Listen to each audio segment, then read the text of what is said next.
The funeral of a 35-year-old woman and her 3 children will be held in the Jabavu locality in Port St. John's in the Eastern Cape today. The woman allegedly poisoned her 4 children with aluminium phosphide, also known as a tank pill, before taking her own life. One of the children survived the ordeal. The motive behind the murders and suicide is unknown.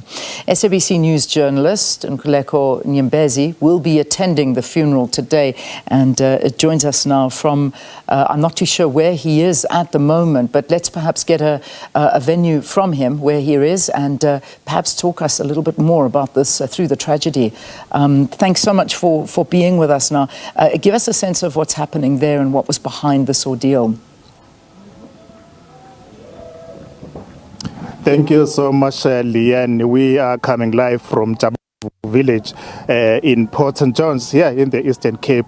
You'll remember that just last week a female, a woman just wiped off her children, 3 children, using a tank pill. It's a tragic incident, but it was not the first here in the Eastern Cape. You'll remember that 3 months ago a woman again in Nkuleko just battered her 5 children using a hammer, and then she was later declared dead also. Then in Batawa just last week another woman killed her children, strangled her children, and then she was found hanging. But now I'm just joined by the spokesperson of this family to get more information, to find out exactly what actually happened, and then how are they coping as a family. Mama Nkosi igama lakho bese ngicakisela mhlawumbe ukuba ngakube niziva njani ngokwenzeka intoni, and then now that sesikule meko. Ndingunofezile Sikhundlwana. Kube buhlungu kakhulu ukuthi ehle ibe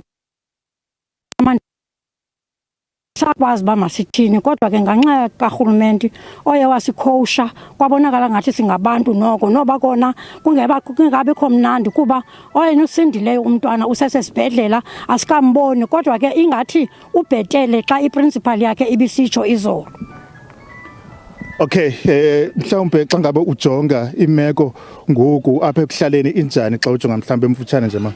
Imeko yalapha ekuhlaleni basothukile kakhulu abantu, kakhulu apha ekuhlaleni akukabi kuhle ncam. Andiqondi uba bayawuthi emva kokuba sebeyibekile imizimba le kumnqabaqinisekayo ke ngokuba yenzekile nyani le nto abakaqiniseka ukuba yenzekile. Okay, Mama, here she's saying that their family is devastated about the incident, and even the villagers here really are still struggling to accept what actually happened. This is a very sad incident that continues to haunt the Eastern Cape province. You'll remember that one of the incidents, it was aligned with the rife of poverty in the province, because some of these mothers are very young mothers, and then they continue to commit suicide. But what is sad about it is when they kill their own children. Back to your studio. A devastating story, Nkuleko. Just one final sort of question to you, perhaps around the logistics today. When does the funeral begin? The whole process that is going to start from where you are.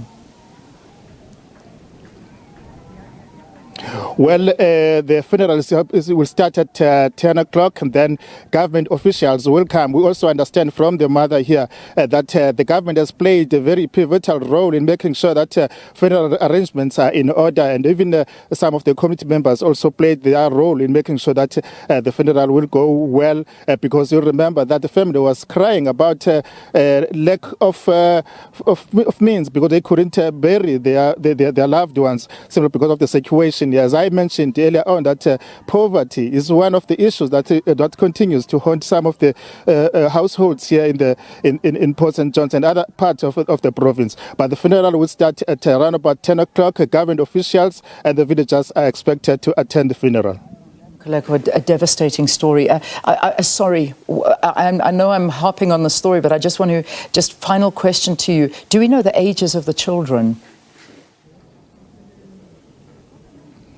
Well, the youngest is 3 years, and the other one is 4, and the other one is 8, and then the other one is 12 years. But the one who survived this ordeal, I think, is 13 years, if I'm not mistaken.